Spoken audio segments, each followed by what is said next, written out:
Capítulo 8. A criação de uma nova humanidade pelo sangue de Cristo. Como Jesus cumpriu sua missão de dar fim no etnocentrismo? Como ele criou um novo povo de Deus que seria definido não por características étnicas, mas pela fé em Cristo. Ele fez tudo isso por meio da sua morte. E é nisso que nos concentraremos nos próximos 3 capítulos. Provavelmente não há passagem mais clara nas Escrituras do que Efésios 2, 11 a 22, no sentido de que a reconciliação horizontal entre povos antes separados acontece por meio da reconciliação vertical com Deus pelo sangue de Cristo. Nesse texto, os inimigos que antes estavam longe vieram para perto pelo sangue de Cristo, verso 13, para perto de Deus e uns dos outros. As pessoas em vista aqui são judeus e gentios. Mas em breve veremos que essa separação não era de forma alguma menos profunda ou menos intransigente do que a separação em que vivemos hoje. Trata-se de uma passagem impressionante das Escrituras, na medida em que revela o que Paulo chama de o mistério de Cristo, Efésios 3, verso 4.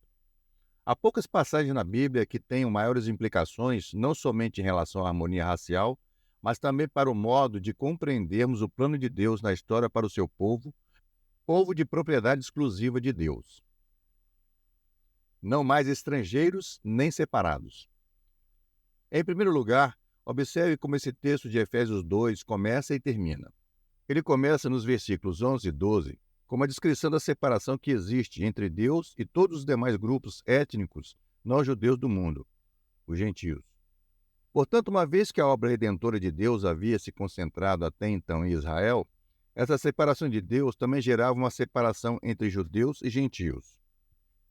Portanto, lembrai-vos de que, no passado, vós, gentios por natureza, chamados incircuncisão pelos que se chamam circuncisão, feita pela mão de homens, estáveis naquele tempo sem Cristo, separados da comunidade de Israel, estranhos às alianças da promessa, sem esperança e sem Deus no mundo. Então, nos versículos 19 a 22, o texto termina com a reconciliação entre cristãos judeus e cristãos gentios. Assim, não sois mais estrangeiros, nem imigrantes. Pelo contrário, sois concidadãos dos santos e membros da família de Deus, edificados sobre o fundamento dos apóstolos e dos profetas, sendo o próprio Cristo Jesus a principal pedra de esquina. Nele, o edifício inteiro, bem ajustado, cresce para ser templo santo no Senhor, no qual também vós, juntos, sois edificados para a morada de Deus no Espírito. Considere as incríveis mudanças que ocorreram entre o começo e o fim dessa passagem. Primeiro, no versículo 19, vemos 2 declarações negativas e 2 afirmativas. 1. Os gentios não são mais estrangeiros. 2. Os gentios não são mais imigrantes. Pelo contrário, agora eles passaram a ser 3. Concidadãos dos santos e 4. Membros da família de Deus. Houve um tempo em que nós, gentios, estávamos separados de Cristo. Agora o próprio Cristo se achegou a nós. Houve um tempo em que não fazíamos parte da comunidade de Israel. Agora somos concidadãos dos santos. Antes éramos estranhos às alianças da promessa. Agora somos concidadãos da promessa.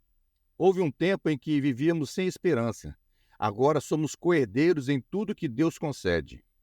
Houve um tempo em que vivíamos sem Deus no mundo. Agora somos membros da família de Deus. E eis aqui o ponto crucial para o nosso propósito presente.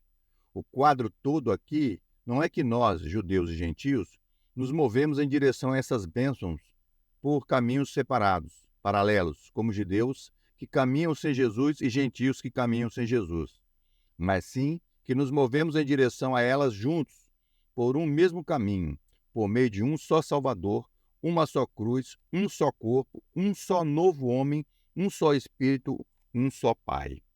O quadro que se apresenta é que o verdadeiro Israel se torna a Igreja de Cristo e que a Igreja de Cristo desponta como o verdadeiro Israel de Deus. E o que une esse novo povo é Jesus, pelo seu sangue vertido na cruz. O rabino que via as coisas de forma muito diferente. Nem todo mundo vê as coisas dessa forma. Há alguns anos liguei para o rabino principal do Templo de Israel, uma sinagoga que fica a poucos quilômetros da nossa igreja, e convidei-o para almoçar. Fomos juntos a um restaurante e tivemos uma conversa bem franca. Em alguns momentos, bem tensa sobre judeus e cristãos. A conclusão dessa conversa foi que o rabino resolveu o problema dos judeus e cristãos da seguinte forma: Deus tem dois planos para abençoar pessoas. Um dos planos é a aliança com os judeus e o outro é a aliança com os cristãos. Os judeus não têm que se tornar cristãos para serem aceitos por Deus, e os cristãos não têm que se tornar judeus para serem aceitos por Deus. Os dois grupos podem chegar a Deus por seu próprio caminho, com Jesus para os cristãos ou sem Jesus para os judeus. Ora, isso é o contrário do que o texto de Efésios 2, 11 a 22 está dizendo. No entanto, para perceber isso mais claramente, precisamos ser mais específicos. Caminhe comigo pelos versículos 13 a 18 para ver o que aconteceu entre a separação descrita nos versículos 1 a 12 e a reconciliação descrita nos versículos 19 a 22. Pelo sangue de Cristo. Efésios 2,13 anuncia a nota fundamental com a palavra sangue. Mas agora, em Cristo Jesus, vós que antes estáveis longe, viestes para perto pelo sangue de Cristo. Essa proximidade que Paulo tem em mente é a proximidade de Deus e dos judeus. Os gentios encontram a reconciliação com Deus e com os judeus pelo sangue de Cristo. Observamos esse desdobramento à medida que caminhamos pelos versículos seguintes. Paulo diz no versículo 14 que Cristo é a nossa paz. De ambos os povos fez um só. Em outras palavras, Cristo não veio para abrir um segundo caminho, um caminho alternativo para Deus. Ele veio para derramar seu sangue pelos pecadores, tanto judeus quanto gentios, e, por meio desse sacrifício, dar a judeus e gentios um acesso comum a Deus pela fé. A seguir, no versículo 15, Paulo acrescenta que o propósito de Cristo era em si mesmo criar dos dois um novo homem, fazendo assim a paz. Aqui ele retrata a igreja como uma única pessoa. Antes havia o povo judeu e os povos gentios. Então Cristo veio e, pelo seu sangue, os uniu a si mesmo, de modo que em si mesmo haveria um só novo homem, a saber, Cristo. Ele é a identidade comum desses dois grupos. Isso nos leva naturalmente ao versículo 16, no qual judeus e gentios formam um só corpo do novo homem Jesus Cristo. O versículo 16 diz: pela cruz reconciliou ambos, judeus e gentios, com Deus em um só corpo, tendo por ela destruído a inimizade. A obra reconciliadora de Cristo traz as pessoas a Deus não em dois grupos separados.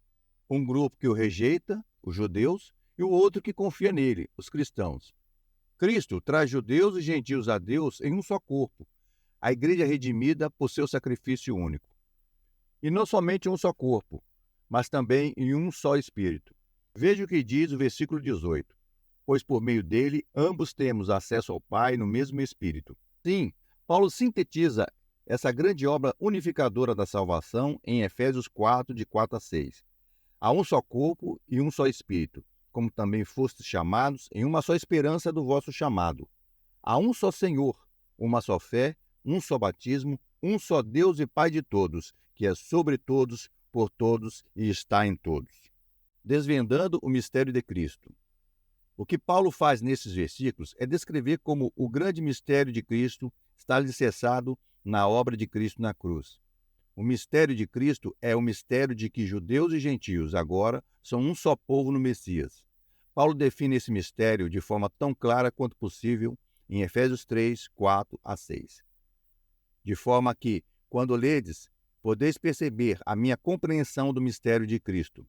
Esse é o mistério que em outras gerações não foi manifestado aos homens, da forma como se revelou agora no Espírito aos seus santos apóstolos e profetas, isto é, que os gentios são co-herdeiros, membros do mesmo corpo e coparticipantes da promessa em Cristo Jesus por meio do Evangelho. Sempre houve um remanescente fiel entre os judeus piedosos do Israel físico, étnico. Eles foram o verdadeiro Israel de Deus. Nem todo Israel era o verdadeiro Israel, Romanos 9, 6. Mas no meio de Israel, alguns eram. E, quando veio Jesus, o Messias, a prova que mostrava se um judeu era ou não da parte do verdadeiro Israel, estava no fato dele confessar Jesus como Filho de Deus ou rejeitá-lo. João disse: todo que nega o Filho também não tem o Pai. Aquele que confessa o Filho também tem o Pai. 1 João 2, 23. E Jesus disse: quem não honra o Filho, não honra o Pai que o enviou. João 5:23. Quem rejeitar a Jesus, rejeita a Deus. E quem rejeita a Deus não é parte do verdadeiro Israel. Na história da redenção, Jesus é o ponto em que o verdadeiro Israel se torna a Igreja de Cristo, e a Igreja, composta de judeus e gentios, desponta como o verdadeiro Israel. Esse é o mistério de Cristo, agora revelado, e ele só é possível por causa da cruz. O rabino estava errado. Não existem duas alianças redentoras. Não existem dois povos redimidos. E a razão disso é que não existem dois caminhos para a salvação. Não existem dois salvadores e duas cruzes. O que poderia ser mais claro do que isto? Pois ele é a nossa paz. De ambos os povos fez um só. E, derrubando a parede de separação, em seu corpo desfez a inimizade. E pela cruz reconciliou ambos com Deus em um só corpo. Efésios 2, 14 e 16. Judeus e gentios são reconciliados entre si ao serem reconciliados com Deus pela cruz. Há um só caminho para ambos, e não dois. Caminhamos juntos por esse caminho, ou não há como caminhar por ele. Portanto, há somente uma aliança redentora, a nova aliança no sangue de Cristo. Ao crer em Cristo, somos reconciliados com Deus. E, ao sermos reconciliados com Deus por meio de Cristo, somos reconciliados uns com os outros. Ao que me parece, não há texto mais claro na Bíblia do que o versículo 16, no que diz respeito à indivisibilidade da reconciliação com Deus pela morte de Cristo e à reconciliação de uns com os outros, que acontece a todos os grupos que vêm a Deus por meio de Cristo. A reconciliação vertical e a horizontal acontecem juntas e de modo inseparável pela fé em Cristo. Os judeus precisam da cruz, assim como os gentios. Após séculos de sacrifícios feitos com animais que apontavam adiante para o verdadeiro sacrifício, os judeus precisavam reconciliar-se com Deus, assim como os gentios. Havia inimizade não somente entre judeus e gentios, mas nas raízes havia inimizade entre judeus e Deus e entre os gentios e Deus, que precisava ser superada pela obra pacificadora e propiciadora de Cristo. E então, somos, os judeus, superiores a eles? De modo nenhum, pois já demonstramos que tanto judeus como gregos estão todos debaixo do pecado. Romanos 3, 9. Assim, houve apenas uma grande obra de salvação na cruz. Quando Jesus morreu para acabar com a inimizade que havia entre Deus e os judeus e entre Deus e os gentios. E Cristo não fez essa obra reconciliadora em dois corpos separados, mas em apenas um corpo, a Igreja.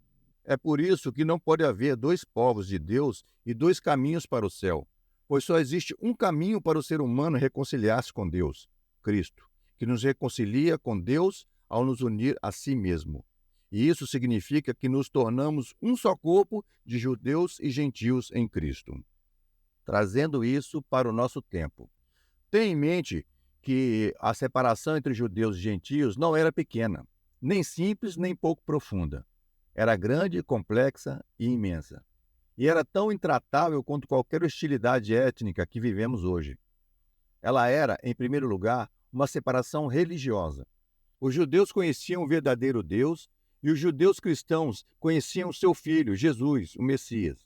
Para muitos, os gentios pareciam estar totalmente fora em termos de religião. Eles eram pagãos e não conheciam a Deus. A separação era também cultural e social, pois havia muitas cerimônias e práticas como a circuncisão, regras alimentares e de pureza, dias santos e coisas do gênero. Tudo isso fora criado para separar os judeus das outras nações durante um período da história da redenção, a fim de deixar clara a radical santidade de Deus. Mas a separação também era racial. Havia uma descendência que remontava a Jacó, e não a Esaú, a Isaque, e não a Ismael, e a Abraão, e não aos outros pais. Assim, a separação era grande ou até mesmo maior do que qualquer separação que enfrentamos hoje entre americanos descendentes de anglo-saxões e americanos descendentes de africanos, latinos, asiáticos e índios, vivendo para glorificar o propósito da cruz. Jamais devemos perder de vista esta frase: viestes para perto pelo sangue de Cristo.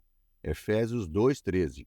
Fomos trazidos para perto de Deus e, portanto, para perto uns dos outros pelo sangue de Cristo pela cruz. Pense um pouco sobre a implicação da expressão pelo sangue. Paulo diz em Gálatas 6,14, e espero que juntemos a ele nossas vozes, dizendo: mas longe de mim orgulhar-me, a não ser na cruz de nosso Senhor Jesus Cristo. Devemos nos orgulhar somente na cruz. Fazer isso não significa, entre outras coisas, que queremos que o significado, o valor, a beleza e o poder da cruz de Cristo sejam vistos e amados por causa da maneira como vivemos? E se um desígnio da cruz de Cristo é reconciliar entre si grupos étnicos, antes inimigos, reconciliando-os com Deus em Cristo, então não iremos representar e engrandecer a cruz de Cristo melhor se tivermos uma diversidade e harmonia étnicas, de caráter mais profundo e mais doce, tanto em nossa vida pessoal quanto coletiva? Se Cristo morreu, registre bem isso, morreu para fazer da igreja um corpo diversificado e reconciliado de judeus e gentios, de pessoas negras, brancas, amarelas, de todas as cores e formatos, então gloriar-se na cruz é gloriar-se na demonstração dos frutos da cruz. As riquezas da sabedoria de Deus no modo como ele alcançou essa grande obra por meio de Cristo são de uma profundidade sem fim. Não quero que passemos muito depressa das profundezas desse fundamento para a superestrutura da reconciliação humana. Por isso, no próximo capítulo vamos cavar um pouco mais fundo nos caminhos de Deus, naquilo que ele alcançou por meio da cruz de Cristo.